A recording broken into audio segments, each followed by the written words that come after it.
your turn to Oh, is it for me? consider yourself fired. Why are you winking at me? Consider yourself fired. Hello, and welcome to the JT and Drew Show. I'm JT, And I'm Drew. and we're two nobodies talking about nothing.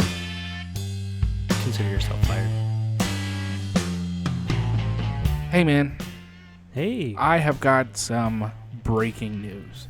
Okay. Let's hear it. Hot from the news press.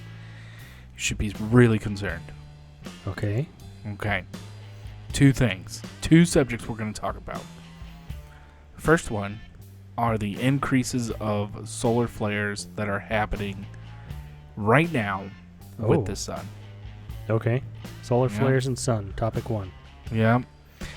And then the increases of Earth-killing or life-killing asteroids that have been found out into the universe. Life-killing this- asteroids. Yeah, in the solar system. Okay. So asteroids that have just been causing a lot of damage. No, asteroids that have the capability of exterminating life here on Oh. this planet. Okay. Yeah, that's real interesting. Yeah. So let's get into it. Yeah. Hey, man, well, you've got to read the articles. So according to Science.com, CNN, NBC, all the bigwigs, right? The sun has started to, quote unquote, not wake up, but wake up, right? Okay. So every 11 years, the sun goes through its little spurts of, I'm going to push out more CMEs or coronal mass ejections, right? Which could cause blackouts here on Earth. Hold on. What is that? CME, coronal Yeah. mass ejections. So picture the sun, right? Okay. And usually on the sun, you'll see these huge circles that kind of go around the outside of it, Yeah. right? And those are called the coronal mass. Those are kind of like magnetic. I'm kind of glad people can't see what I'm doing with my hands, but they kind of look like really big hoops.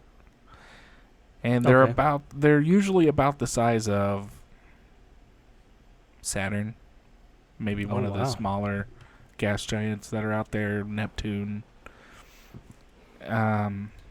Usually about Another- that size.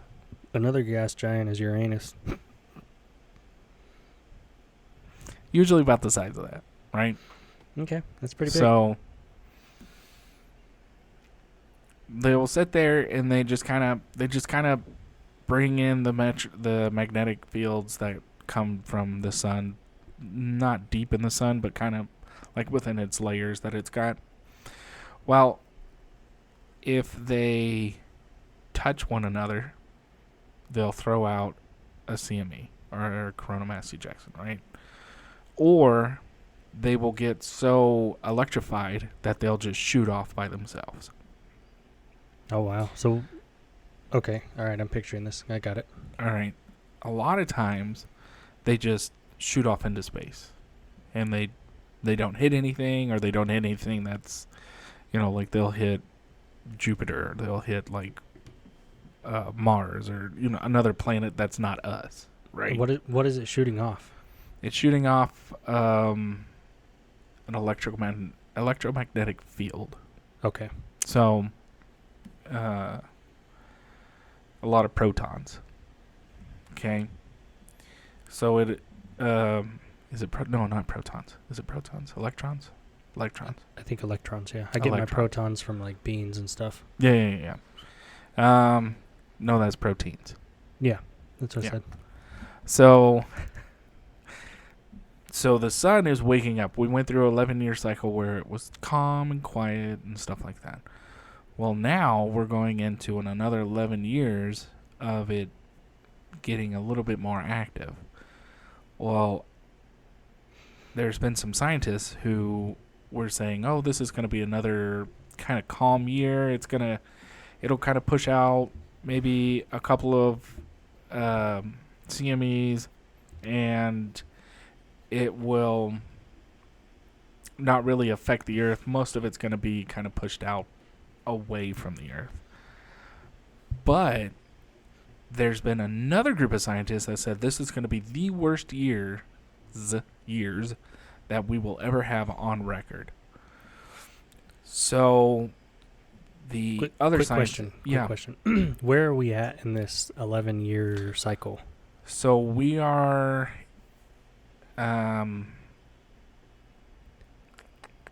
2020, 21, I think it started. Okay, wow. So we're fresh into this. Yeah, we're just getting into it. 2025 is supposed to be the peak of all these, and then it'll slowly start fading out, right? Okay. All right. Supposedly. So, well, that doesn't make sense because it's 11 years, right? So, halfway through 11 years, whatever 2025 is. Yeah, 25. 20, yeah, So okay. 2020-ish. Yeah, like you said. time frame. So, another group of scientists has said that this is going to be the worst year. This is going to be the worst out of the 11 cycles. This is going to be the worst 11 years possible. So, All right, so we're in the worst 11 years. yeah, Potentially the worst. And potentially it's the worst. Not even peaked yet. Yeah, we haven't peaked yet. And there's already potential blackouts. The CMEs are getting bigger and more of them. Yeah.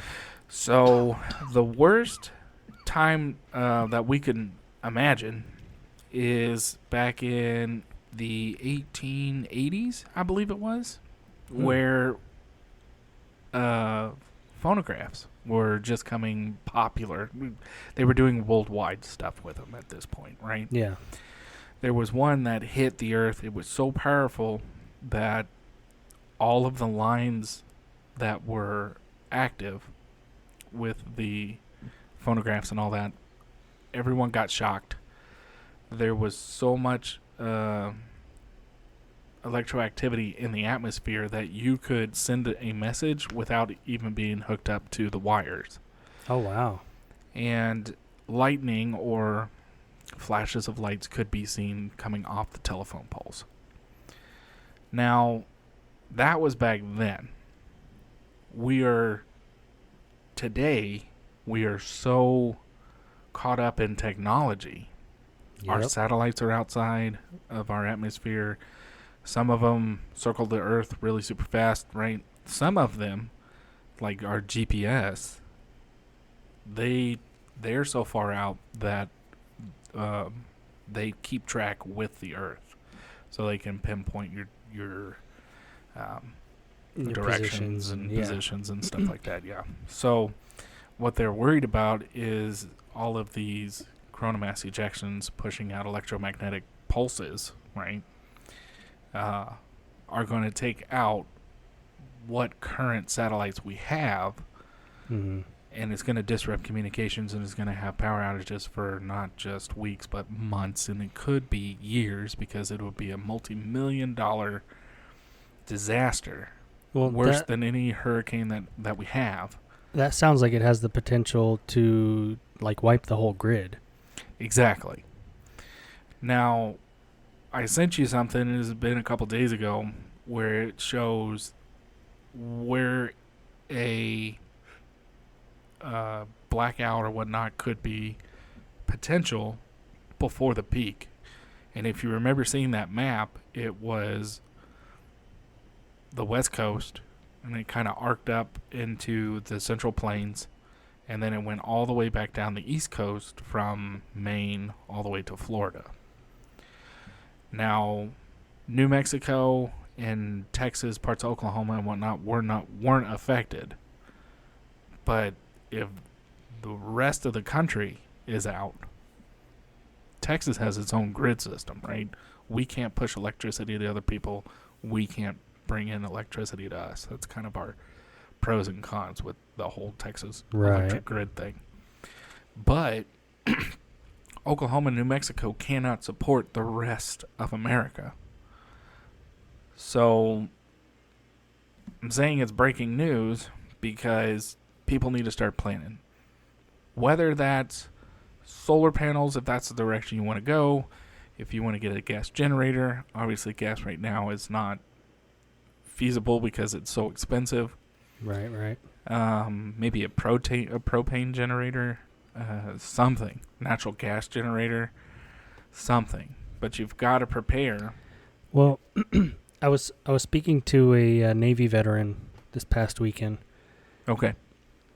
and he was telling me back when he was in the 90s that they had an exercise at that time, and they were out in the Pacific, but it was like a capabilities exercise. And they were on a certain ship that had certain capabilities, and basically they shut down the grid in San Francisco from the Pacific. Just in an exercise, or they really did? They really did it, but it was Oh. part of an exercise to see what are our capabilities. Yeah. And it wasn't, like, hey, the whole United States government or the whole military put all its efforts towards this thing and it got this one area. I mean, this was a ship, to my knowledge, a ship that took the grid down for this whole area in San Francisco. So my point being, at that time we had that capability to do that using our resources and whatnot. Mm-hmm. This thing sounds like it, more than 100 times than that. Oh, yeah, most definitely. Well, and if you check back on some of the articles, it's already affected the Pacific Asian countries. So they had, some of them had blackouts, but a lot of them had radio communication issues. They were not receiving any kind of radio broadcast, nothing. And it lasted. It lasted for about a week and a half. So a lot of your AM stations, your high frequency stations, stuff like that all of them were affected, including shortwave FM frequencies. Well, and like you mentioned, compared to the 1800s, today we're so technologically advanced. We rely on this stuff. Yeah. All the time. Like, this is our primary means of communication. We're pushing EVs right now. We're work. You email, you call, you internet. This is a pretty big deal.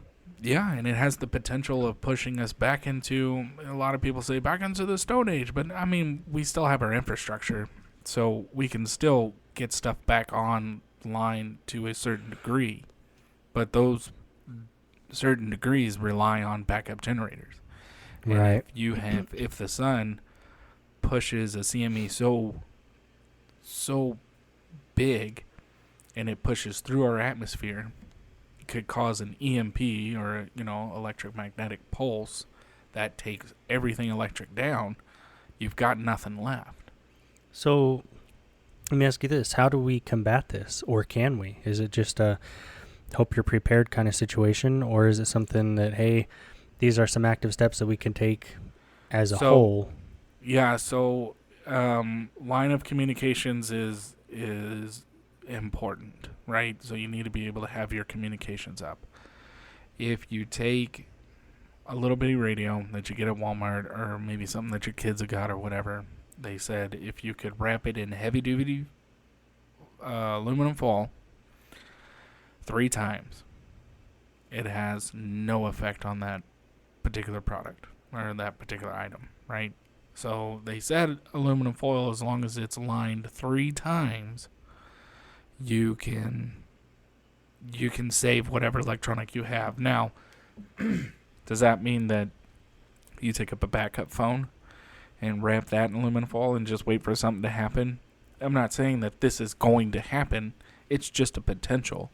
But if you have a phone that needs a phone tower in order to get connection, and that EMP or CME takes out the phone grid, takes down the phone towers, then you've got a nice paperweight, but you've got nothing that you can do.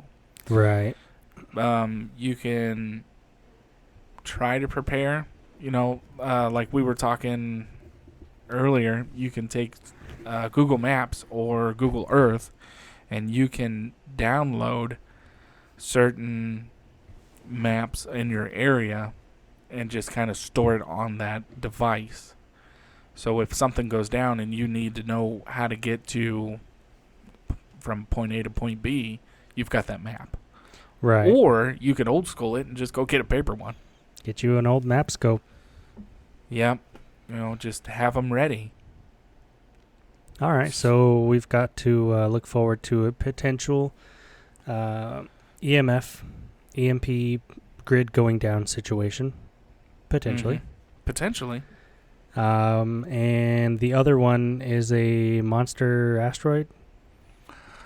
Yeah. So Armageddon style. Armageddon style. Yep.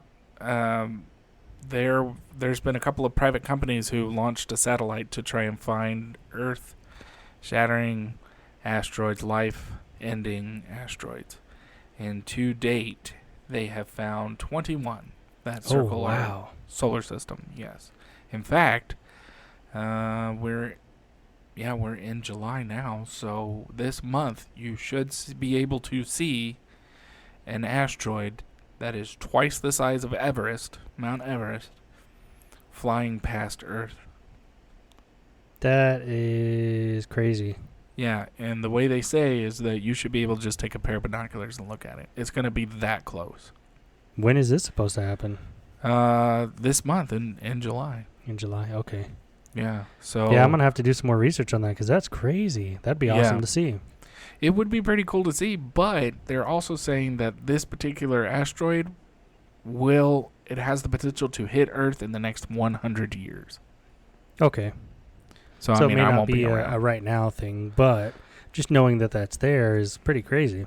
Yeah, there's one that if it does not hit Earth in 2029, should be a really close flyby. It'll be in between. It's already flown by us once, but it was in between us and the moon. If it doesn't hit us in 2029, it's a guaranteed hit in 2036.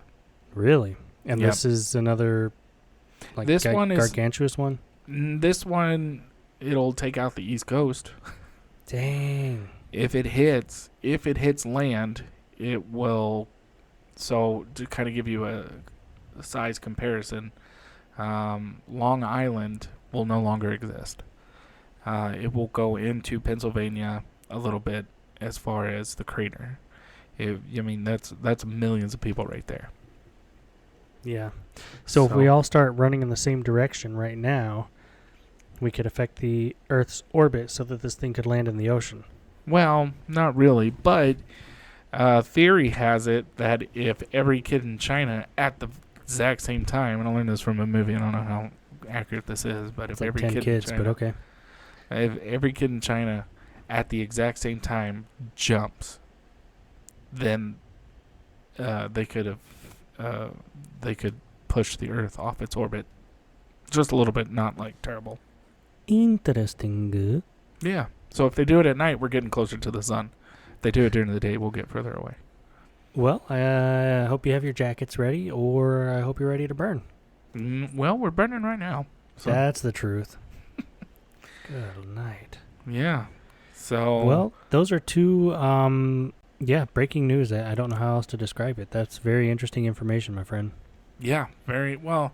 These things pop up on my phone all the time because, I'll look through news articles as much as I can, and it just, they're constantly coming in and constantly. There was an article that was trying to scare people that said asteroid twice the size of Earth is coming to impact. And then I clicked on it and was like, oh, the one that I talked about that's twice the size of Mount Everest. Yeah. And that's the one that's coming. But if you read more into the article, it does say has the potential to hit us in 100 years. But just right now, it's going to do a really close flyby. Yeah, but, if you make the headline interesting enough, people will read it, hopefully. Yeah, clickbait. Yep. That's what they did, and I clicked on it. But there's more and more asteroids coming out. So hopefully the people in charge can come up with a plan to either divert it or, which would be really cool, if they could capture it. That's where I'm at. If you can capture a asteroid and then mine it, hang it up, man. Currency is out the window. Well, this just reminds me, kind of like I said a few moments ago, but it reminds me of that Armageddon movie. Yeah. You know, this is coming to Earth. It's going to wipe Where's us Bruce out. Willis? We need people to go up there and save the world, and holy moly. Yep. I mean, shoot, I wouldn't say that's far-fetched either. I mean, we have a space force now. Who would have thunk, you know? Yeah. Yeah, who would have thought? And We're evolving more and more with our technology and our capabilities, and just, yeah, it's interesting times for sure. It sure is. So, more to come. Maybe we'll talk about it again if this stuff gets more and more active. But either way, it's always nice to bring up some sort of hot topic. It sure is. And not the store. Yet you still paint your fingernails black. That's only to hide the fungus. All right, bud. Well, I appreciate you bringing up those topics. I would also ask that as more develops on those stories, that you please feel free to bring those topics back up. Yeah, we'll watch out for any blackouts that might come in. And I'm not saying this, and I'm going to make this, I'm kind of saying this towards the end, but this isn't to activate a cult and start thinking that the starship's behind the asteroid. Okay? Oh, well, you've already said it. I'm wrapping my head 3 times in tinfoil. No, your head's fine. Just wrap your radios. Oh, yeah, the radios. No, yeah, I know what you mean. Disclaimer, this isn't a panic attack. This isn't a go pack your bags, kiss your loved ones, you'll never see them again. It's just information. Yeah. It's what's going on and outside the atmosphere of the Earth here. Correct. I'm still wondering when we're going to make Mars a thing. Oh, Elon Musk is at the time of this recording is fixing to launch his spaceship. The one that's supposed to be carrying people. That's what I'm talking about. That stuff fascinates me. It's just the unknown and the fact that we have the capabilities to go out there and potentially see these things. Yeah. I'm glad there are people that are doing it, because I'd poop my pants if I was on that spaceship. I don't think I would. I can't even do the roller coasters at Six Flags. Oh, yeah. But if I was sedated, I'm sure you could drag my sleepy body up there, and then when I woke up, I'd poop my pants. But either way. Either way, man. Yep. So, well, it's good seeing you. Yeah, man. Good seeing you. We'll see you next time. All right. Bye. Bye. Check your pants. As always, we'd like to say thank you for stopping by and listening to the podcast. Yeah, we realized that you could have been doing anything way more productive, but you chose to waste your time with us.